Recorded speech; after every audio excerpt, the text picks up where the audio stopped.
Chapter 1. The Life I Thought Was Everything.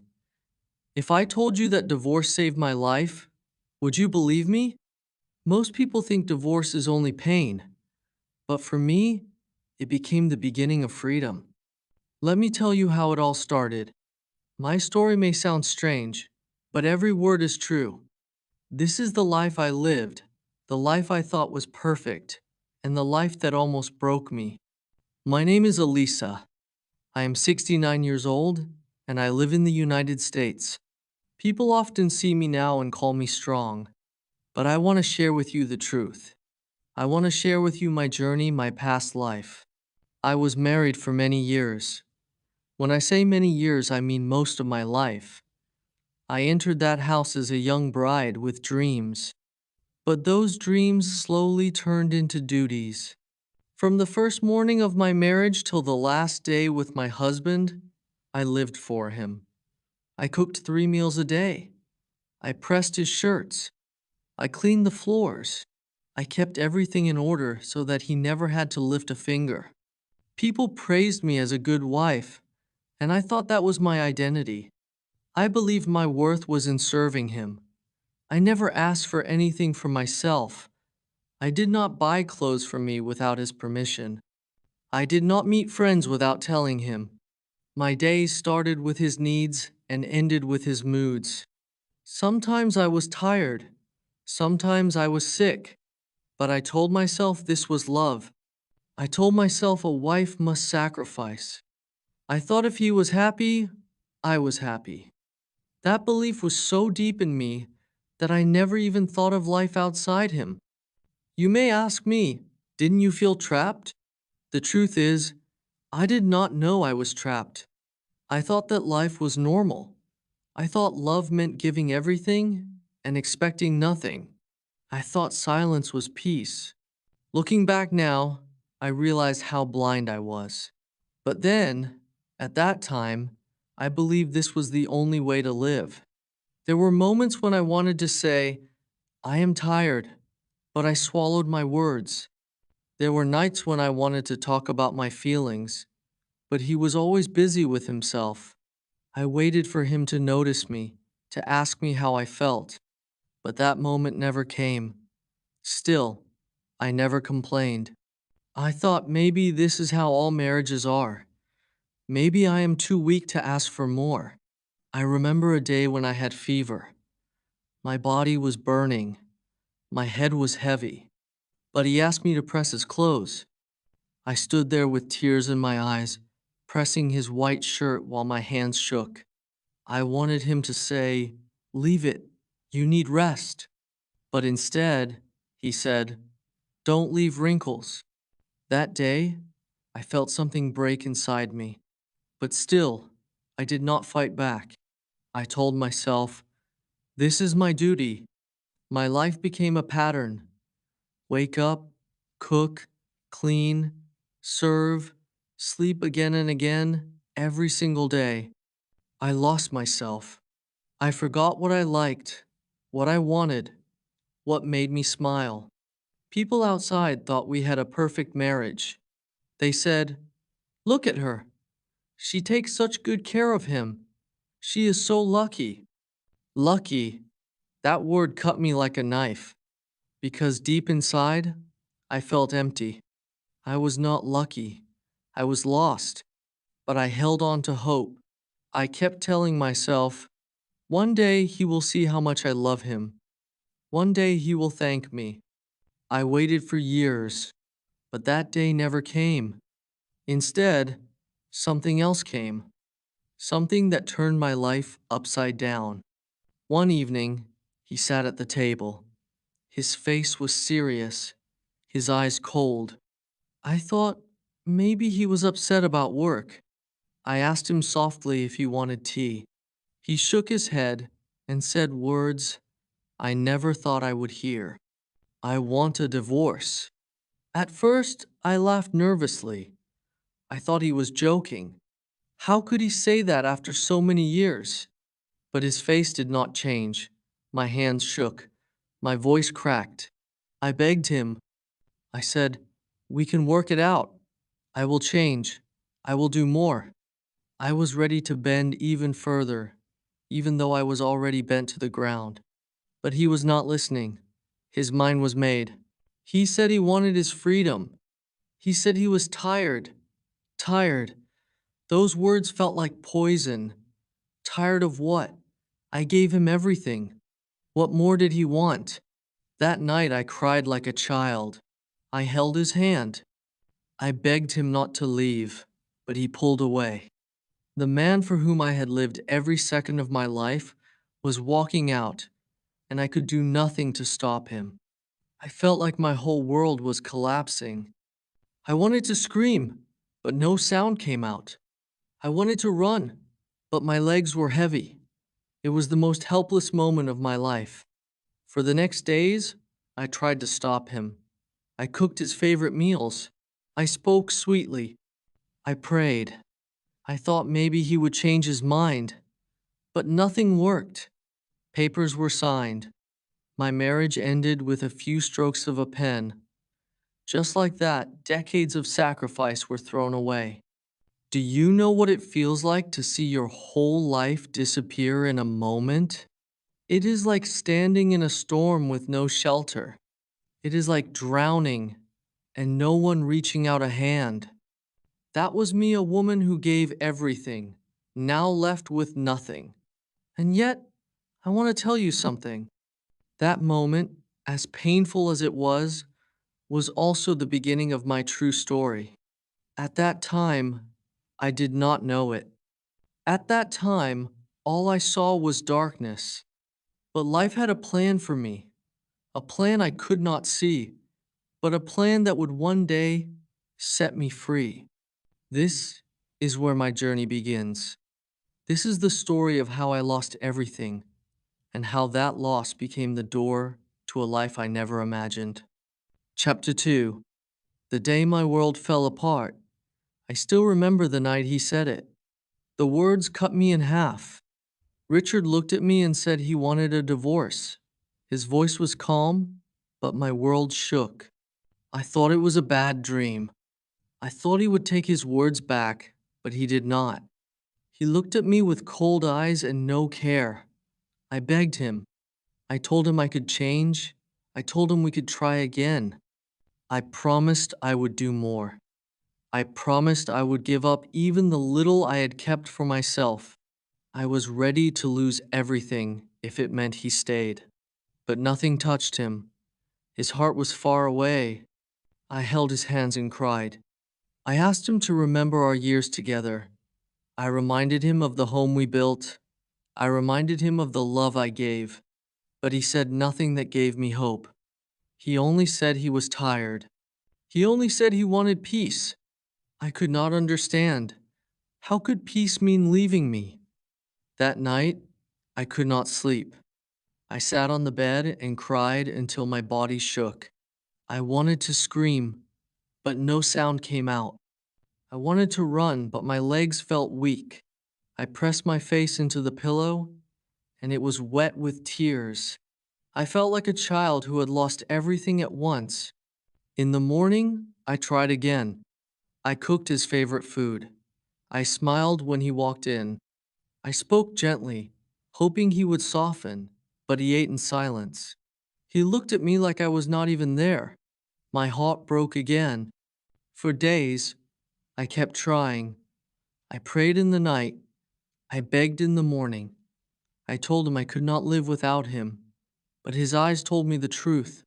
He had already left me in his heart. His body was there, but his love was gone. One evening, he placed papers on the table, divorce papers. My hands shook as I touched them. I asked him not to do it. I said we could fix things. He said it was too late. He said nothing could change his mind.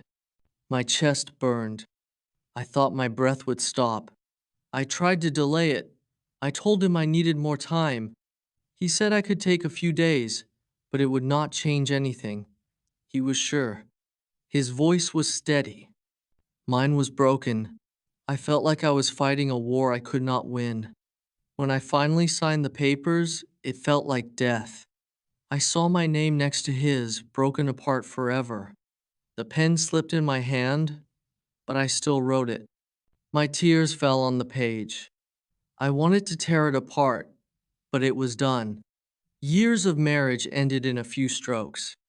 After that, I watched him pack. He took his clothes, his books, his things. I stood in the corner, unable to move. Each item he placed in the bag felt like a piece of me. I wanted to scream, "Stop! This is my life too!" But I said nothing. My lips would not move. When he walked out the door, I followed him with my eyes. He did not look back. He did not pause. He left like I was nothing. The door closed, and with that sound, my world collapsed. I fell to the floor and cried until I could not breathe. I felt like my soul had been ripped apart. The days after were worse. I walked through the house like a ghost. I touched his shirt still hanging in the closet. I smelled them and cried. I sat at the table and looked at his empty chair. I made tea and poured 2 cups by mistake. Then I remembered he was gone. The pain was sharp. People called me. Some gave advice. Some told me to move on. Some said I was free now. Their words hurt me more. They did not know my heart. They did not know I had given my entire life to him. Without him, I felt worthless. Nights were the hardest. I lay in bed, staring at the empty space beside me. I hugged the pillow, pretending it was him. I closed my eyes, hoping to wake up and find it was just a dream. But every morning, reality hit me again. He was gone. I kept blaming myself. I asked what I had done wrong. Was I not loving enough? Was I not kind enough? I searched for answers, but there were none. The truth was simple. He wanted to leave. He chose to walk away, and I could do nothing. I thought my story ended that day. I thought I would spend the rest of my life in darkness, but I was wrong. Life had other plans for me. I could not see it yet, but something new was waiting. The day my world fell apart, that was the day my new story began. Chapter 3. 6 months of darkness. When Richard walked out, my world went silent. The house felt heavy, but it was not the walls. It was my heart. I sat in one place for hours, not knowing what to do. I waited for him to come back. I waited for the sound of his steps, his voice calling my name. But nothing came, only silence. The first night alone was endless. I lay in bed and kept turning to the side where he once slept. I reached out with my hand, but the space was empty, cold. I hugged the pillow and cried until my throat hurt.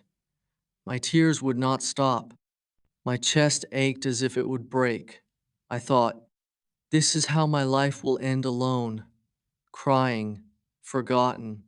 Morning came, but it gave me no comfort. I sat at the table with a cup of tea. I made 2 cups by mistake, then remembered he was not there. I stared at the second cup until the tea grew cold. I threw it away, but the pain stayed. Day after day, I repeated the same. Wake up, cry, sit and wait. I had no energy. I had no hunger. Food had no taste. My body grew weak, but I did not care. I told myself, why eat? Why live when the person you live for is gone? I stopped meeting people. I did not answer calls. When neighbors knocked, I pretended I was not home. I did not want their pity. I did not want their advice. I wanted only Richard, and he was gone. At night, I heard whispers in my mind. They said I was worthless. They said I was old. They said no one needed me. I believed those voices. I believed I was nothing without him. I pulled the blanket over my head and cried until my body shook. Sleep never came easily. I closed my eyes, but memories of him filled my mind, his laugh, his voice, his touch. Then I remembered his last words, "I want a divorce." The memory stabbed me again and again. Weeks turned into months. 6 months of pain. 6 months of loneliness. I counted the days, but they felt the same. Every day was dark. Every night was long. Time moved, but I stayed stuck. My family kept their distance. They did not know how to handle me. Some friends tried to say I was lucky to be free. Their words hurt me more. Free. I did not feel free. I felt broken. I felt empty. One evening, I walked past a mirror. I stopped. I saw my own face. My eyes were red. My skin was pale. My lips had no smile. I stared at myself for a long time. I whispered, "Who are you now?" I had no answer. Without him, I was no one. At least that was what I believed. But even in the darkest nights, a small voice inside me refused to die. It whispered, "You are still here, Elisa. You are alive." I tried to push it away. I tried to silence it. But the voice returned. It came when I cried. It came when I sat alone. It said, "Your story is not finished." I did not believe it. But those words gave me something, a tiny spark, a reason to open my eyes in the morning, a reason to breathe one more day. 6 months passed in pain, but in that pain, something inside me changed. I realized that if I could survive those months, I could survive anything. The worst had already happened. Richard had left. My marriage had ended. Yet I was still breathing. I will not say I was strong then. I was not. But I was alive. And being alive meant there was still a chance for something new, a chance for me. At the end of those 6 months, I stood in front of the same mirror again. My eyes were still tired, but this time I asked a new question. What if my life is not over? What if this is only the beginning? That thought stayed with me. It was small, but it was enough to change my heart. I decided I could not let the rest of my years vanish in tears. I had to try. I had to find out who I was without him. Those 6 months of darkness did not kill me. They shaped me. They prepared me. They made me ready for the next part of my life. I thought my story ended in grief, but destiny was holding a different page for me. Chapter 4.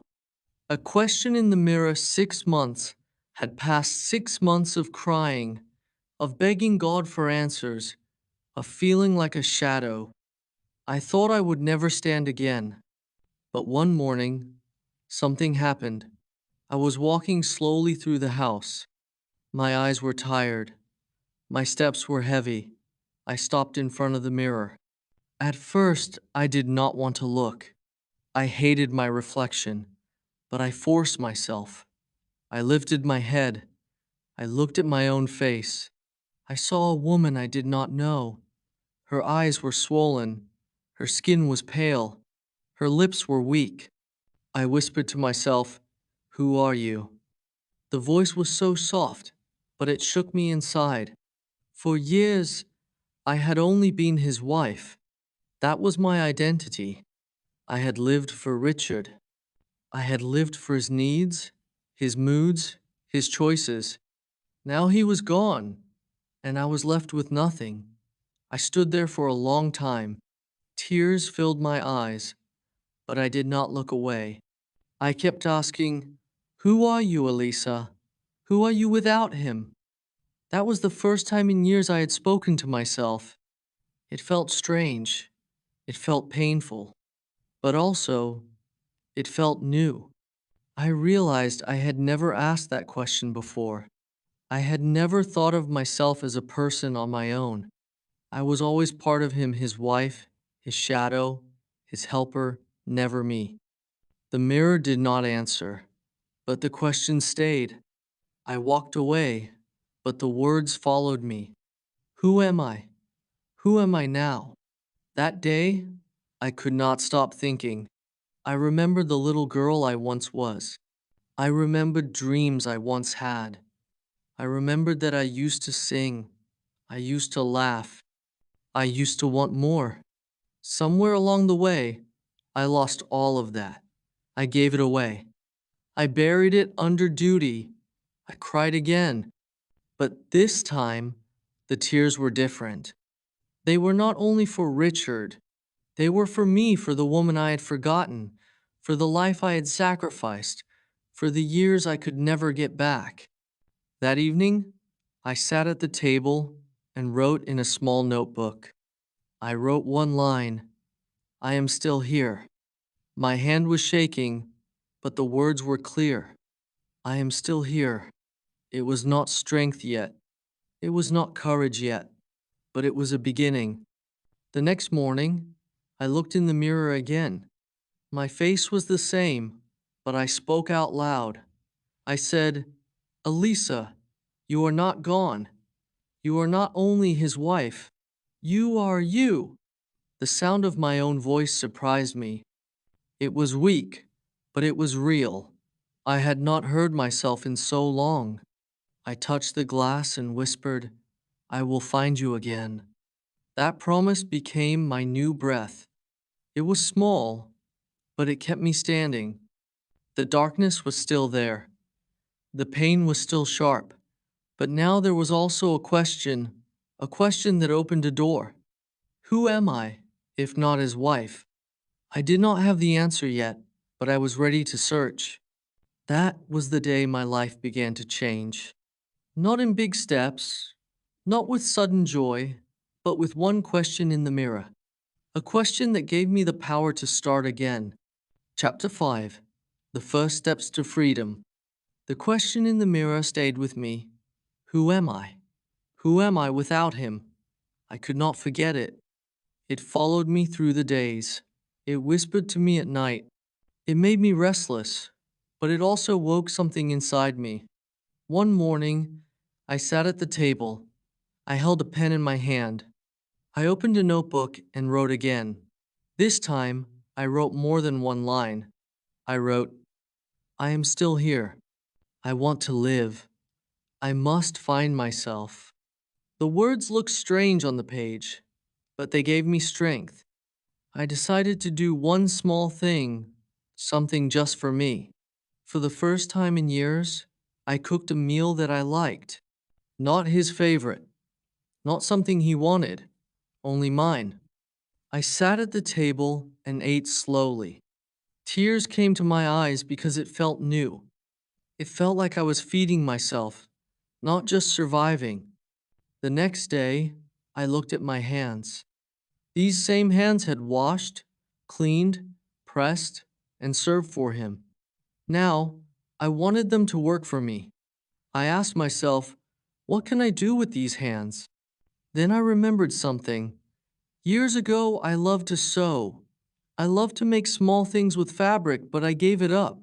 Richard once told me it was a waste of time, so I stopped. That memory made me cry.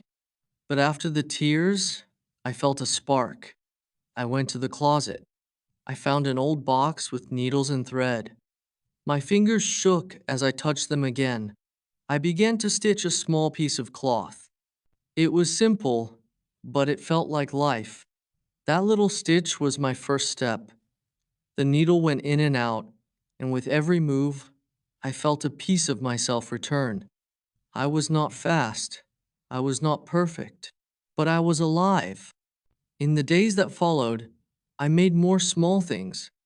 A cloth bag, a scarf, a little cover for the table. I looked at them and smiled for the first time in months. I thought, this is me. This is my work. This is my choice. One afternoon, a neighbor visited. She saw one of the pieces I had made. She asked if I could make one for her. At first, I was shy. I said I was not good enough, but she insisted. She gave me a little money for it. My hands shook as I held the bills. It was not much, but it was mine money from my work, money from my time. That night, I sat in bed and stared at the money. I whispered, Elisa, you can do this. You can stand. It was not about the money itself. It was about the feeling. For the first time, I was not only a wife. I was a person who could create, who could earn, who could choose. Slowly, word spread. Other women asked me to make things. They praised my work. They told me I had talent. I felt something new, respect.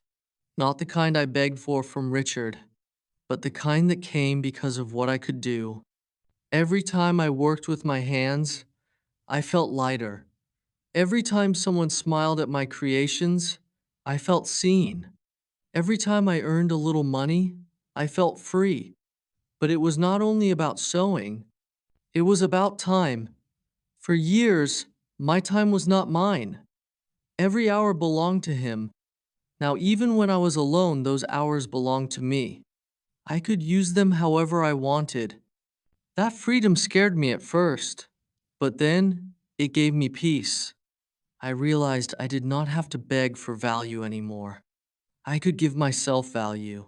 I could decide what mattered. I could decide what to do. It was not easy. I still cried at night. I still missed him sometimes. I still felt the pain of being left. But I also felt something new growing inside me. Strength, hope, freedom. One evening, I looked in the mirror again. I touched the glass and whispered, You are finding yourself, Elisa. You are more than his wife. You are you. This time, I believed it a little more. The first steps were small. A meal for myself, a stitch in fabric, a neighbor's smile, a little money in my hand. But those small steps carried me forward. They carried me out of the darkness. I was learning that I could live. I was learning that I could even rise. And this was only the beginning. Chapter 6. Success and Wealth. I never thought small steps could change a life. But little by little, my work began to grow. At first, it was only one neighbor, then another. Soon, people I did not even know came to me. They wanted the things I made. They said my work was special. They said it had care inside it. The first time I earned real money, I sat and stared at it for a long time. It was not about the bills. It was about the meaning. For years I had served without pay, without thanks. Now, for the first time, the world was giving me something back. I saved that money in a small box. Each week, I added more. Every time I opened the box, I felt proud. It was proof that I could stand. Proof that I was no longer helpless. Proof that I could live without him. Orders kept coming. I began to work longer hours, but this time it did not feel like slavery. It felt like purpose. Each stitch was mine. Each design was mine. Each piece carried a part of me. When people smiled and praised my work, I felt alive. I used the money to buy more material, better tools. I invested in myself, something I had never done before. With each step, my business grew. With each step, my confidence grew. Soon I was earning more than I ever imagined. My savings increased. I paid bills without fear. I bought things without asking permission. I felt a power I had never known, the power of freedom. But the best part was not only money, it was respect. Women from the community came to me. They asked how I started. They asked how I kept going. They said I was an inspiration. I looked at them and smiled with tears in my eyes. Me, Elisa, who once thought life was over, was now giving hope to others. I began to help people. I gave free pieces to women who had little. I shared part of my earnings with families who were struggling. I listened to their pain, and I told them my story. I said, if I can rise, so can you. The more I gave, the richer I felt, not only in money, but in spirit. I was no longer empty. I was full, full of meaning, full of life. One day, a local paper wrote about me. They called me a woman of courage. They wrote about how I rebuilt myself after divorce. When I read the article, I cried. Not because of sadness, but because my life, which once felt worthless, now had value in the eyes of others. Soon, I was invited to speak to groups. I stood in front of women who had lost hope. I shared my story. I told them about the pain, about the nights of tears, about the mirror that asked me who I was.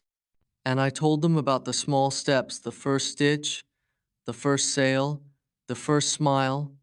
They listened with open hearts. Some cried with me, some hugged me after. They told me my words gave them strength. I realized then that my story was not only mine, it was a gift to others. Wealth came in many forms: money, respect, freedom, peace. I had all of them now, not because of him, not because of anyone else, but because I chose to stand, because I chose to live. There were still moments when I remembered the pain, but those memories no longer controlled me. They became fuel. They reminded me of how far I had come. I was no longer the woman who begged for love. I was no longer the wife who lived in fear of being left. I was Elisa, strong, independent, free. When I looked in the mirror now, I no longer asked, "Who are you?" I knew the answer. I smiled and said, "You are enough. You are more than enough." Success had changed my life.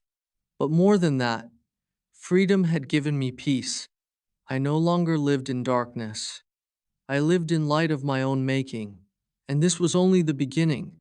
Chapter 7. The return of the man who left life had changed in ways I never imagined. I was no longer the woman who cried every night. I was no longer the wife who lived in silence. I had found myself. I had built something of my own. People respected me. Women looked at me as an example. I had wealth, I had freedom, and I had peace. Then one evening, something happened that I never thought would happen again. Richard came back. I was sitting at the table when I heard the knock. My heart skipped a beat. When I opened the door, I saw him. The man who had left me, the man who broke me, was standing there. His hair was more gray. His face looked tired, but his eyes were different. They were not cold this time. They were searching. For a moment, I froze. My hands shook. My breath caught in my chest. Memories came rushing back, nights of tears, days of loneliness. The moment he said he wanted a divorce, the sound of the door closing behind him, all of it hit me at once. He spoke softly. He said my name, Elisa. I did not answer at first. I only stared at him. Then I stepped aside, and he came in. We sat across from each other just like we had so many times before. But this time, the air was different. I was not the same woman anymore. I was not the one who begged. I was not the one who feared. I was someone new. He began to talk. He told me he had seen my name in the paper. He told me he had heard about my work, about how people respected me. He said he was proud. His words sounded strange in my ears. Where was this pride when I pressed his shirts with fever? Where was this pride when I begged him not to leave? I listened in silence. Then he said the words I knew were coming. I made a mistake. I should not have left. I want to come back. My chest tightened. Part of me wanted to scream. Part of me wanted to cry. Part of me wanted to laugh. He wanted to come back now after all the pain, after I had rebuilt myself from nothing. I looked at him carefully. His eyes were soft, almost pleading. He was not the strong, cold man who once walked away. He was smaller now, weaker, but I remembered everything. I remembered the nights on the floor, crying until I could not breathe. I remembered the mornings when I had no reason to wake up. I remembered the shame of signing those papers with tears on my face. And I remembered how I rose. I remembered the first stitch, the first coin I earned, the respect in the eyes of women who looked up to me. The moment I looked in the mirror and told myself, "You are enough," he asked again. He said he was lonely. He said he wanted me back. He said we could start over. Tears filled my eyes, but they were not for him. They were for me, for the woman who had once begged this same man not to leave, for the woman who had been left like she was nothing. I told him softly, "You walked away when I gave you my whole life. You closed the door on me when I was on my knees. You left me when I was weak. Now I am strong, and I will not go back." He lowered his head. He tried to argue. He said he was sorry. He said he was a fool. He said he wanted one more chance. I shook my head. "Richard," I said, "I forgive you, but I cannot take you back. I found peace without you, and I will not lose it again." The room was silent. He looked at me, but he could see it in my eyes. My decision was final. The woman who once lived for him no longer existed. He left again that night, but this time I did not fall to the floor. I did not cry until I could not breathe. I did not beg. I stood tall. I watched him walk away, and I felt no fear. "You felt free." When the door closed, I turned to the mirror. I looked at my reflection. I smiled through my tears. I whispered, "Elisa, you did it. You chose yourself." That was the moment I knew the truth. Divorce had not ended me. It had saved me. It had given me a second chance at life. And when the past came knocking, I was strong enough to say no. Chapter 8. Choosing Peace Over the Past. When Richard walked out the second time, I did not cry. I did not fall on the floor. I did not beg. I stood still, and I felt a strange calm inside me. It was not anger. It was not joy. It was peace. For years, I had believed that he was my world. For years, I had thought my life would end without him. But now, as the door closed behind him, I knew the truth. I did not need him. I did not need his approval, his presence, or his love to exist. I had found myself, and that was enough. I went to the mirror like I had so many times before. I looked at the woman standing there. Her eyes were stronger now. Her lips had a faint smile. Her shoulders were straight. I whispered to myself, "You made it, Elisa. You survived. You grew. You chose yourself." The memories of pain were still inside me. They would never fully leave, but now they did not control me.